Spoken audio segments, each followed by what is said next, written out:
Influence comes with trust, and influence comes with deep relationships.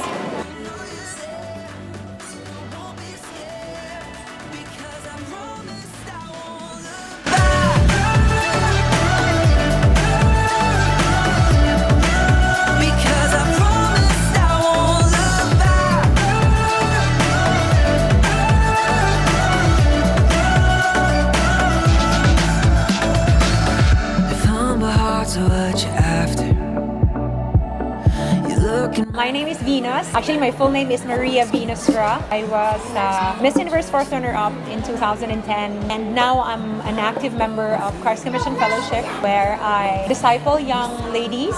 I'm also part of an organization called Elevate Movement Incorporated, where we have a program, and the program is called #NotAlone. So what we do is we go to different schools, we help young students, especially the high school students and college students, overcome the trials that they are going through at the moment in this phase of their life. Usually, many students go through depression, suicidal tendencies, even family problems or relationship problems.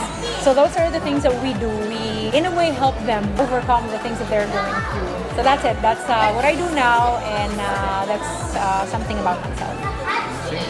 So let's move on to the questions. Yes. Thank you, Dale. So for you, what is leadership? Leadership. It's I haven't Googled it. But siguro for me, a very close definition to that word is, or maybe we should define who a leader is. For me, a leader is someone who lead by example. Someone who leads by example means I do not just say to other people or tell other people what to do, but I do it so that they would see how I do it, and in return they'll be able to do it the way the vision sees it.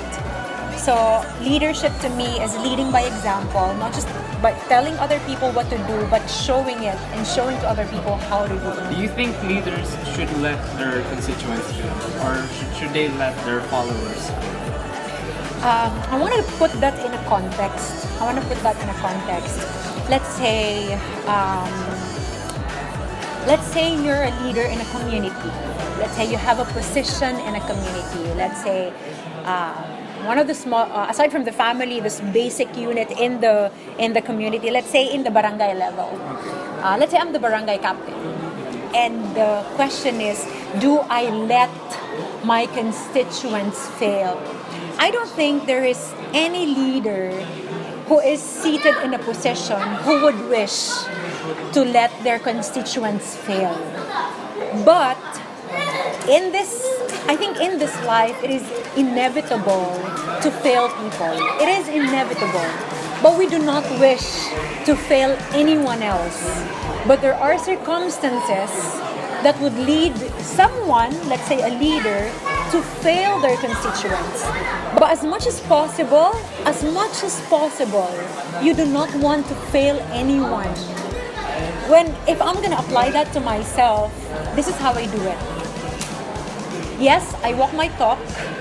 I lead the ladies that I'm leading. I do what I say.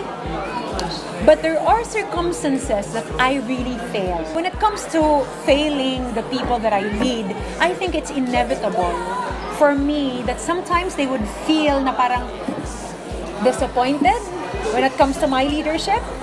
Or sometimes they would expect other things, pero hindi ko nagagawa yun.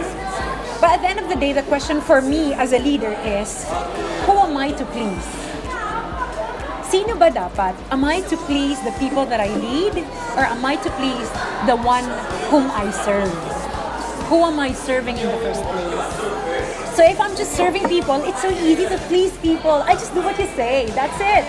But if I am here to serve the one I serve, and that's the Lord, who I believe is the one who placed me in a certain position, then hindi ako mapipressure to please all the people that I serve.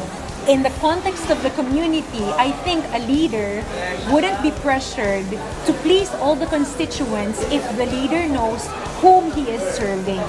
And if the leader knows that he is serving the one who placed him in that position, Hugh Soli Sanguinis, right?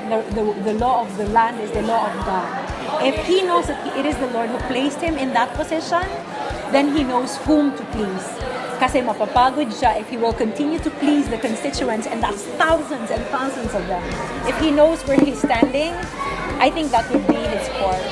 Do you think trust is important in relationships, in being a leader, Oh yeah. in family? Yeah, definitely. Trust is very important, not just I think in community leadership, but in all kinds of relationships, because that's one of the foundations of relationship. If a leader would want to have genuine relationship to the people that he leads, it is very much important that they would have that trust in me and me trusting them in return. Kasi if there's no trust, we would always think, mukhang may vested interest tong leader na to. Or, bakit ganun siya? Maybe ginugulangan tayo, yung mga ganun. But if there is trust between constituents and the leaders, or even the relationships that we have and the person who is leading, the relationship becomes natural. Parang hindi siya mukhang dictatorship kind of leadership, because I'm not dictating to them what to do, but because they trust me in my leadership, they follow out of love, not because I just tell them, do this, do that, don't do this, don't do that. So yes, trust is very much important ingredient of leadership. So personally, how do you build that trust? Let's say with the ladies, how do you build that trust? Yeah, it's a very beautiful question. What I do is I talk to them one by one. Yes, it's a group, but I make sure that I have a time that I can talk to each and every member of the group. Not just talk like a shallow type of conversation, but a deep-rooted kind of conversation that I would really know what's in their heart. They would know my heart. I would know their struggles. They would know my struggles. I would share what I'm going through. They would share what they're going through. And in return, we build trust. In return, we would get to know each other more. In return, we would become closer.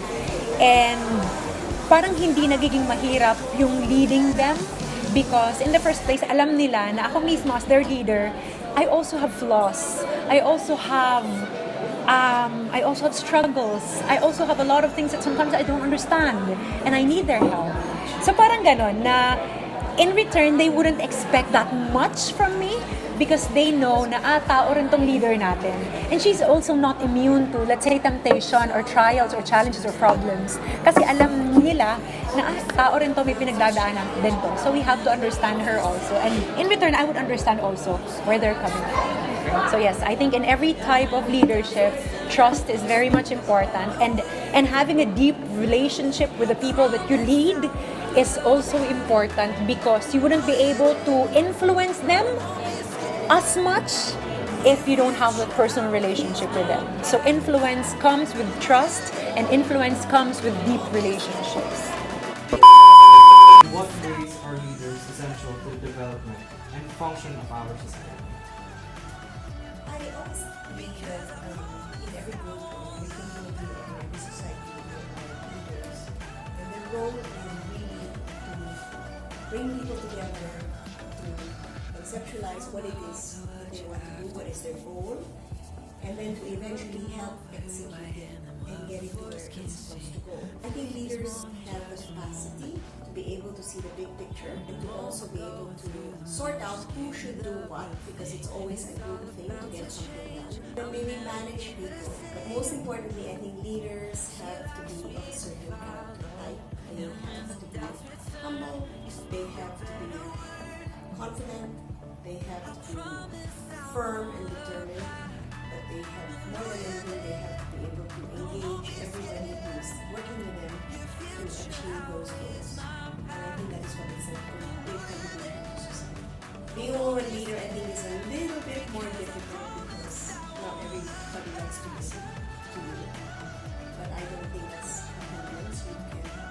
You can learn to overcome that and to just find ways and means to get to where you want to by being resourceful and creative. Would you say that our society today needs more women leaders? I don't think that our society needs necessarily just more women leaders. I think they need more women in various capacities. But I think leadership is not just for women, it should be for men and for women. And I think the best is when both men and women work together. Should individuals in positions of authority and influence be held liable or be expected to admit when they've committed mistakes? Absolutely yes. When I commit a mistake, I am the first to approach the team and apologize for my actions. I do not believe that you should pretend that you know everything or that you're the most perfect person. And everybody makes mistakes. So I think once you embrace that and once you realize that you're not the only one who is imperfect, then it will be easier for you to accept the fact that you make a mistake, that you will always make a mistake at some point, and that you are not weak for having to apologize for that. So would you consider it a strength, being able to admit when you made a mistake? Absolutely, I consider it a strength that you know you made a mistake and you're able to apologize for it. So this is our last question. How can this improve our standing in society? Leaders being able to admit their mistakes. How can this improve our standing as a society? I think that if you are a leader that admits your mistakes and apologizes for it, I think you gain much more respect. And you also are more trusted because then you're transparent about your weaknesses and you bring yourself down to the level of everybody else, of humanity in general, because when you're a leader, you do stand out and you can become a role model, but you have